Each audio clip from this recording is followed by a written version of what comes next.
morning. ഇന്ന് Paul Antony Mullassery Bishop ആണ്.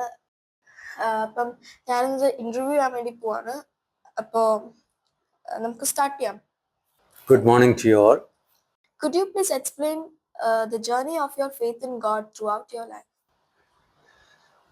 I was born in a very traditional Catholic family. My parents were practicing Catholics and very fervent in their faith and their practice. So it was easy for me to love God and our neighbors, and also to know more about Jesus, the gospel and all. Especially during the evening prayers, our mother was particular that every child should read the Bible by turns.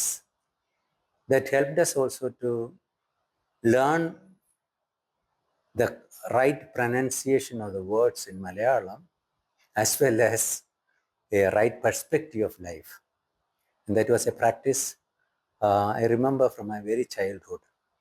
When we did not have the present POC Bible, we were using the New Testament translated by John B.A. from Mayanad. And it was translated under the auspices of Bishop Jerome M. Fernandez, servant of God. Can you share a particular moment or a situation that inspired you to choose a spiritual path?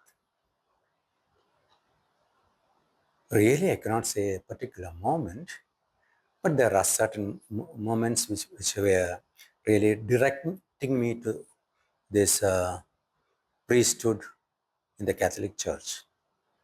First thing was I was much interested in the vestments and the liturgy. You know, at that time we were having the Latin liturgy with the Gregorian chant and all. So I used to sing also Dominus Vobiscum and all, like the priest. Then I used to imitate what the priest was preaching, and I was encouraged. So I was also asked at home, what did the priest speak and all. So that I could remember and speak like that.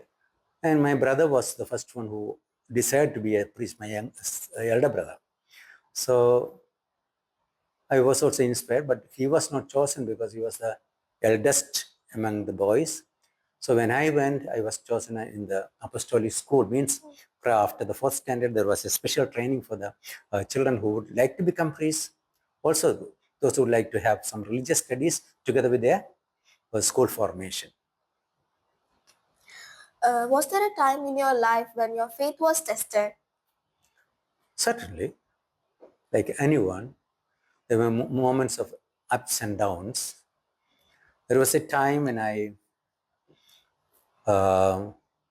blessed a marriage according to law, but there was so much opposition from the people because they thought that it was not right for them. The parents were opposed. But that I knew what I did was right. So I was even feeling much pressure from my friends also to disown that marriage. I did not do it. Then I had to suffer much. But the one who stood with me was the bishop. He knew what I did. And Bishop Joseph, of happy memory, he told me, you did it because of this and these canons, and you followed the canon law. Very good. I will stand by you. So I was not alone, but there God came in the form of Bishop Joseph. Then there was murmurings and all. Then Bishop asked me, see, what you need is little rest. Take rest for a month or so, or when you feel that you are refreshed, you come back. So I went and had a rest for 2 weeks and came back. Then everything was over. Okay. To add to that, also there is an incident where he was celebrating the Holy Mass. So I was also feeling down. No, that time the one who is singing in the church for the ordinary days. Her voice is not that good, but she sings the notes correctly. But it was, while she was singing, "Njan ninne snehikkum devam." So that was a really courageous, giving me encouraging me to continue. Okay. What advice would you give for leading a loving and united family life? Really, this question may be opposed to me because I am the chairman of the Family Commission of the Kerala Catholic Bishops' Conference, but also because I was working in the tribunal to help the marriages work in the ecclesiastical tribunal.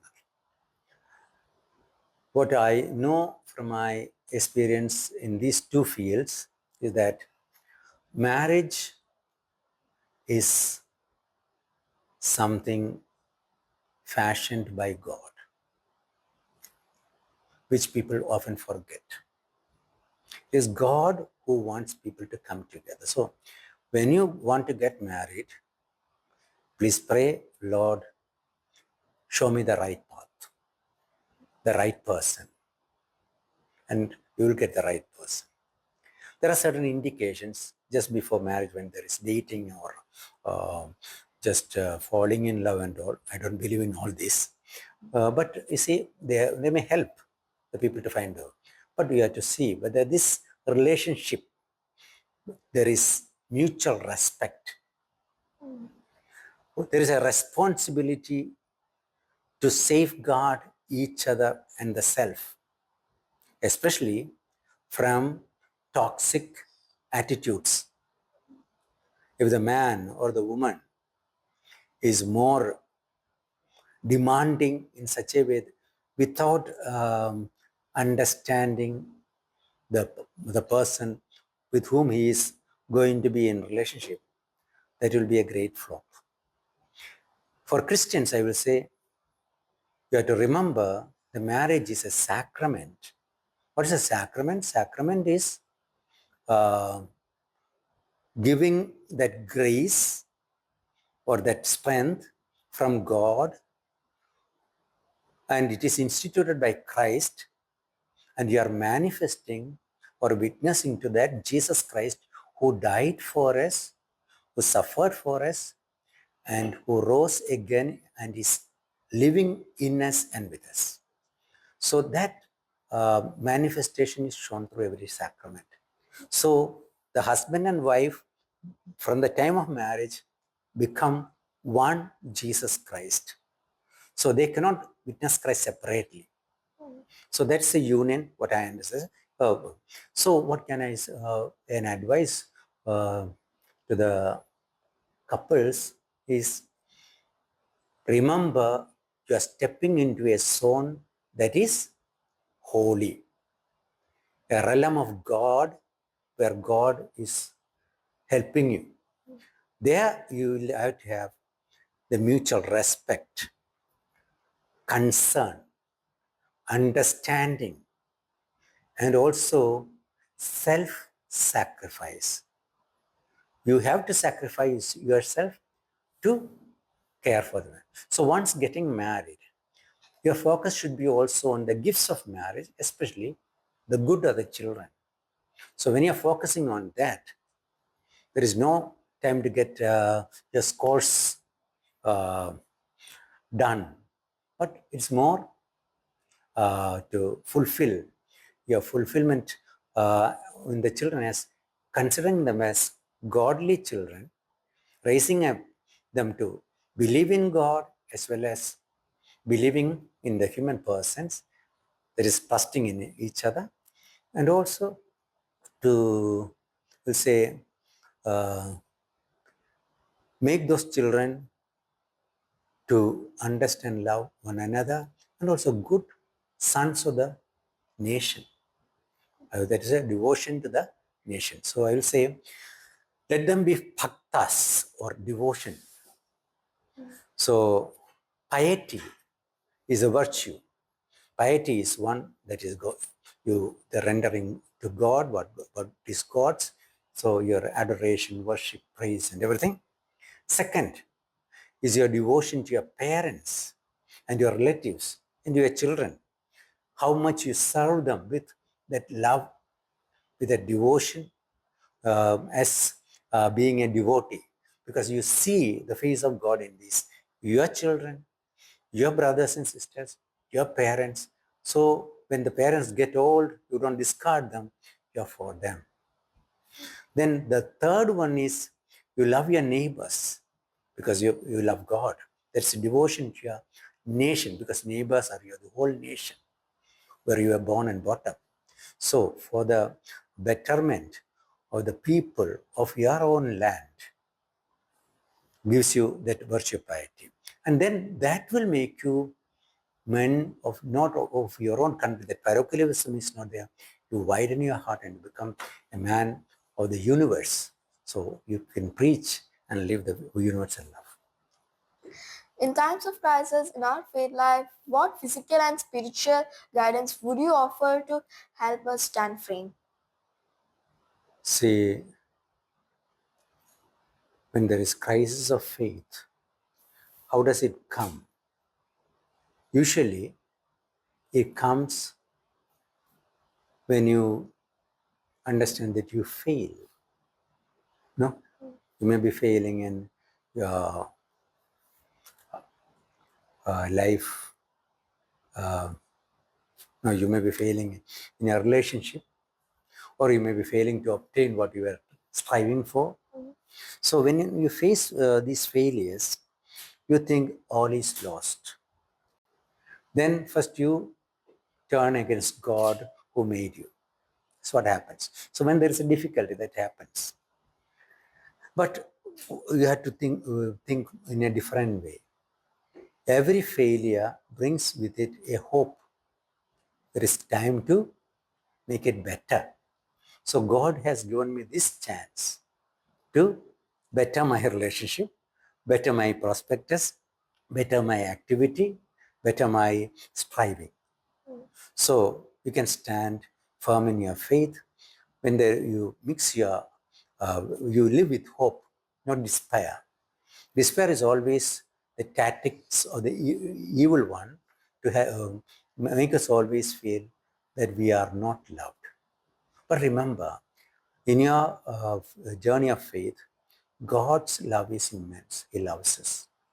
And this, we can help others to keep their own faith. When there is a crisis for a person, I will say it is the duty of the community members to extend this hand of care and love and support, which will really help them to recognize God's hand. That's why I said when Bishop Joseph, when I felt all others were just despising me, they did not want me, they were against me because I blessed a certain marriage. It was Bishop who said, you did the right. So there should be somebody, either the parent or the children or a friend who is strong in faith, support the other person. Can you share a Bible verse that has had a great influence on you? A Bible verse? Yeah. Because I love all the words in the Bible. But the one that you can say, one from St. John, God so loved the world that he gave his only son for us. The second one is from Philippians, a letter of St. Paul to the Philippians. St. Paul, that is, may you have the same mind of Christ. Though he was in the form of God, though he was God, he took the form of man. He became a slave. He became obedient even to death. And, so that whole passage will say to 1 to and the following. So those words always ring in my ears. You have for yourself the same mind of Christ. Then that hymn. So this is what helps me to go through. Then also the Psalm 23, God is my shepherd. Can you describe a moment during your school or college days when you strongly experienced the love of God? It's during college days, I did not go to a college. I studied in the school. I have no +2 degree. I have only +1 because that time it was ISC. I had only +1. That's why I do not have a secular degree. I straightly went to the major seminary. I have the theological degree of bachelorate in philosophy and theology. It was later we were allowed to write the examination for the holding a secular degree, which I did not want because at the time I was more idealistic, saying it's not the degree that makes you what you are. So that's the same thing I have now, but sometimes the world needs a qualification. So when Bishop asked me to have the degree in canon law, I obeyed it because it was for the service of the church, service of the people, and especially the marriage cases come in the ecclesiastic tribunals, so it can be of good help. That was what. So I'm not having a degree. So, but that time, see, I did not have that. Cannot say that strong experience, but that time we had this charismatic movement and prayers and all. So I was okay with that. Means it's a strong experience, but you cannot pinpoint a moment. But there was a moment when I had COVID for the first time. After the COVID, I had a problem with my lungs. There's a 1% fibrosis as an effect of a ground glass effect for the lungs. So the left lower part there was, but there was a cured later by the, but that is still there, but I can breathe and all well. Till then I had undergone a good problem. But that time when I had, there was a lot of breathlessness and just too much because I was already aged and past 60. You know? So it was a really trying experience.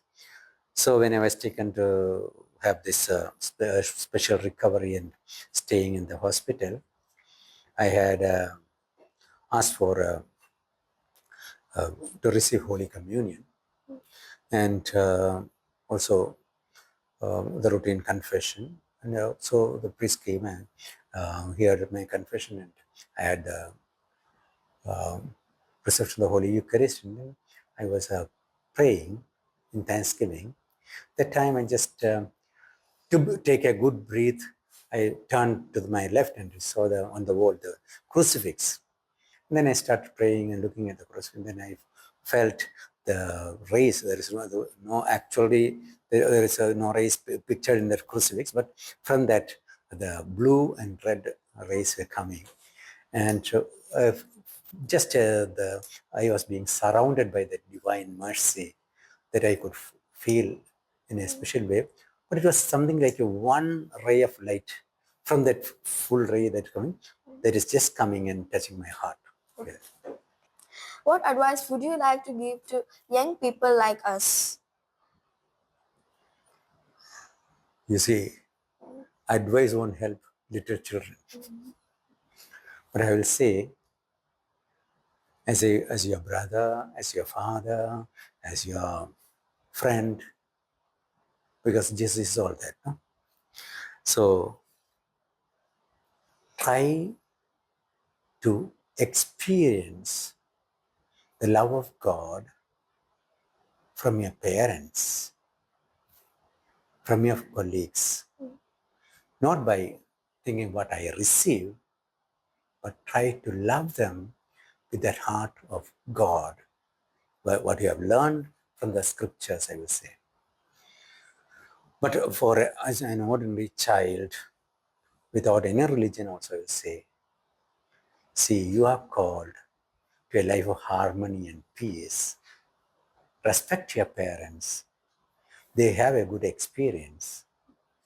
And pursue your dreams because they help you to pursue your dreams. Don't be afraid because we are all with you to help you. So let there be trust So you should, I will say, there is a drug problem, that problem, this problem. When you trust your parents and when you are open to your parents and open to your teachers, you can really avail their help even in moments of danger. And faith will help you. At what time during the day do you set as a moment for prayer? See, you're asking my timetable. Usually, morning 6 o'clock, I have this prayer. Before that, I do my office of the readings and prayers and psalms and all. But moment of prayer is silence from 6 o'clock to 6:25. And 6:30 is the mass, so I have to go down to the chapel for mass. Then I have from that time, after the mass and before the mass, I spent some time in prayer. After mass, sometimes it may be a longer prayer as it comes. But by 7:30, I go for the breakfast. Then people come, visit and all. But those moments are, see here, you can pray always, no, inside. But it's also with a dialogue and other decision making and all are there. Then by noon after lunch, I go up for a siesta, many think. Yes, I take some time for a small breathing in and breathing out and just relaxing. And then I have my prayer during the day, this afternoon prayer. Then I come down. Sometimes I may do some work, personal writing, everything. Then I come down. Then I have a little stroll, which is also good for the body. By that time also I visit people also. Come back by 6 o'clock. Then wash my body, everything, and then have my prayer with a rosary in the evening. Always there is a Holy Eucharist exposed in the chapel till 8 o'clock. So we have the prayer rosary, then we have the common prayer, and also during the day, when I get some time or when I'm very much, I feel the need of more strength, I go to the Blessed Sacraments in there and pray for some time and then come. So this is my routine. Okay. These are very valuable lessons. Thank you for your time with us. Thank you, Angeleena, for your good interview. I think I've done justice to you. I don't know, because my language was maybe a little high or my thoughts were high, but I think you could take something from it. And all of you, God bless you. Thank you. God bless you.